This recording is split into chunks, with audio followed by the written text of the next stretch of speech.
So if you're watching this video, it's because you need to retake the Unit 9 test on solving quadratic equations. This is the retake review. This means that you are going to be taking the retest here coming up shortly. I would strongly recommend that y'all make sure you can do all of these problems by yourself, independently, before you attempt to do the retake, because this material we're going to talk about right now is what will be covered on the actual retake, okay? So we're going to be starting solving these problems 1, 2, 3, and 4 by finding the solutions. Now in class we talked about a variety of ways to solve. We talked about factoring to solve, using the quadratic formula, taking square roots. There were just a couple of different ways. What I'm going to do right now is I'm going to do the most basic solving I can, and I'm going to use my calculator. Okay, so I'm going to start here with this first problem. Now, we can't just jump right in here because right now the problem is equal to negative 21, right? This problem over here, this number right above the negative 21, this needs to be 0. So our very first job is to make sure that it's equal to 0, all right? So the first thing we're going to do to get rid of that negative 21 and to make it 0 is we're going to actually add 21 to both sides of our equation. Now, we still have x squared. We still have minus 10x. But now we also have to have this positive 21, right? We could not combine it with the x squared or the 10x, so it's just kind of there on the end by itself. Now, on the right side, we've got this equal to 0. Okay? What I want you guys to do is I want you to go to y equals in your calculator, and I want you to type in the formula that we just did together. Okay? So I'm going to have you do this formula again in your calculator and go to your graph, okay? When you graph this thing, it's going to look like this. You're going to have two solutions, all right? Your solutions are going to be at positive 3 and positive 7, right? If you look at your calculator closely, you'll be able to tell that this is the number 3 and this is the number 7, and those are actually your two answers. Okay. All right, our next equation is nice. It's already equal to 0, right? So we don't have to do that part of it. So we're just going to jump straight into using y equals. We're going to put the equation into y equals, right? This equation that I'm highlighting right now. Put it into y equals. And I'm going to kind of sketch this graph for you over on the right side, okay? So I'm going to have my x and y axis here, okay? And we're going to have, let's see, I believe it's going to look just about like this, okay? And if y'all will look at these numbers, that's a positive 2 over there, and that's a negative 6 over here on the left. That's our answer. It really is that simple. These are the solutions here. So we're going to say p is equal to negative 6, and we're going to have p is equal to 2, right? This one used p instead of x. And we're done. Problem number 3. This one could potentially be a little bit tricky, but I feel like we can figure it out here. So we're putting our new equation into y equals in our calculator. And then we are looking at the graph. All right, so we've got our y equals. We're putting that in. Here is our graph. What you guys are going to notice is that on the left side, it's not as nice this time. On the right side, it's still pretty great. On the left side, it's coming between negative 2 and positive 3. I'm going to try and draw that a little bit better. So it's hitting between these two and positive 2. Okay? So my two solutions are here at 2, but then also over here on the left, since it's between this 3 and this 2, I'm going to check, I think, those are negative, by the way. I think it's at negative 2.5. Okay, and we can check this answer this time, because remember, this time we're not exactly sure. It looks like negative 2.5. Let's use our equation and just plug in this number and check it. So we're going to plug in this for x plus x minus 10 equals 0. And we're going to plug in our answer that we got. We got negative 2.5, negative 2.5. If you guys go ahead and type this in your calculator, we do this side over here on the left, all this good stuff right here does come out to be 0. So 0 does equal 0. We're good to go. So our solutions for x are going to be negative 2.5 and positive 2. Okay. Last but not least, this one right here, guys, we could get it equal to 0 and graph it, but I'm always about doing the shortest problem possible, the least amount of work. And I see right now that I can go ahead and I can just divide both sides of my equation by 4. This means I just have x squared equal to 25. All right. Now we need x by itself, so if you'll remember, that means we can square root both sides. Now we just have x equals, and we know the square root of 25 is 5. What you might not remember is that we have to have positive and negative 5 for our answers. If you did get it equal to 0 in graph, you would see that it was here at negative 5 and positive 5. So our answers are x equals 5 and x equals negative 5. Okay? All right, so we're going to look down here a little bit, okay? And we're going to go ahead and we're going to start using the quadratic formula. Now, you guys have this on your yellow formula card. You do not have to memorize it. Let me write it over here for us. We've got x equals negative b plus or minus the square root of b squared minus 4 times a times c. This is all divided by 2a. So in my problem, I've got an a value of positive 1, a b value of negative 5, and a c value of 2. So now I get to use my formula and just plug everything in. So we've got x equals negative b. Notice that I'm using parentheses even though I probably can figure out what this would actually be. We've got a plus or minus the square root of b squared. Again, my b value is negative 5. Minus 4 times a, which is 1, times c, which is 2. Okay? All of this is getting divided by 2 times a, which is 1. What I want y'all to do is I want you to clean up this equation in pieces. All right, we're going to kind of do this a little bit at a time. So this first part in the front, negative 5, that's the opposite of negative 5, which is actually positive 5.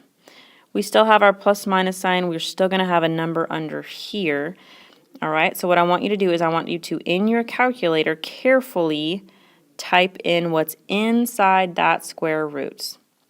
Okay? When you do that, you should get the number, you should get the number 17. All right, all of this is over 2 times 1, which is 2. Now, 17 is not a perfect square. 17 will give us a decimal, so we don't want to do any of that. We just actually get to leave our answer just like this. All right, that is your final answer for this problem. Okay, so the next problem here at the bottom of the page, we have these 2 different questions that we're going to answer, okay? The first one here, problem 6, says, what would be the first step in completing the square for the quadratic x squared plus 10x equals 7? What I want you guys to do is to really understand what's happening, because it'll help you remember how to do this problem when it comes time to do it on the test.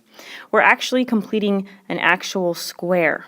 All right, so I'm going to draw an x squared, a big one. This is my x squared block. And the next number I have to deal with is the 10x. So I'm going to go ahead and I'm going to do 5 on each side so that it can be pretty fair. All right, so we've got 1, 2, 3, 4, 5. And over here, we've got 1, 2, 3, 4, 5. Okay, so what we must have had to get this so far is x times x to get that x squared. And these rectangular blocks, we're going to imagine that they're x's. So we have 5 and 5. The 7 over here, the equal to 7, this really doesn't help us. It doesn't really mean anything. If y'all look, the 7 is still there in all of our different answer choices. It's not really something that we care about, okay? So we're going to look now, and we're going to figure out how many little tiny squares would we need to finish this actual square, like we want it to be this big square here. And all of our little blocks would be about this size, right? How many would there be? In other words, 5 times 5. And that tells me we need to add 25 little blocks to each side of our equation. All right, and that looks like answer choice C. Okay, so really all we had to do was figure out that number. Now just a little hint, if you don't like the drawing of the square, this number can be found by taking our b value, in this case 10, dividing it by 2, which would have given us 5, and squaring it, right? And that would have given us the 25. Okay, problem 7. In the quadratic equation x squared minus x plus c equals 0, c represents an unknown constant. If x equals -5 is one of the solutions to this equation, what is the value of c?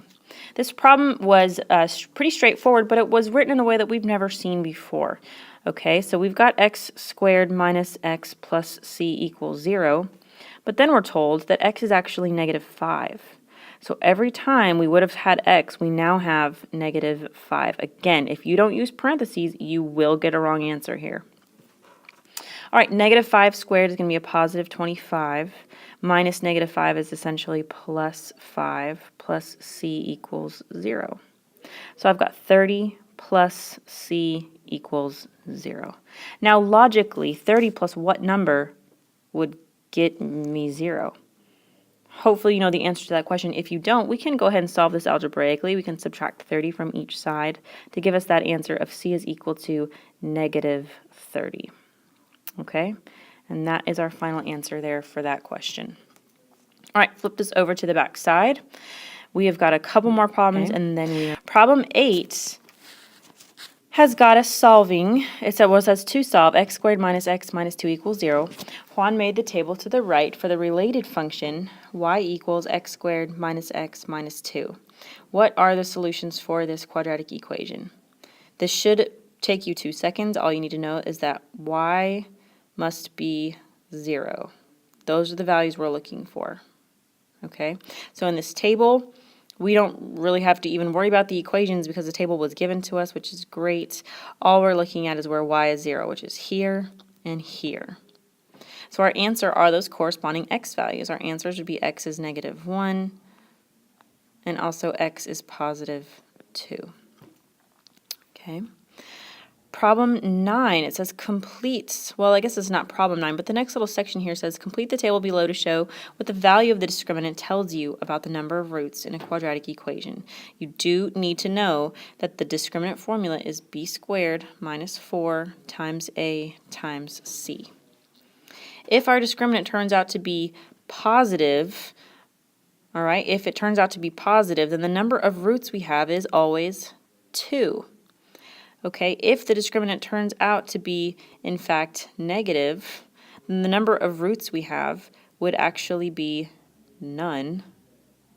Okay, and then our last option, what if we've got 0 as our discriminant? Then we would have 1 real root.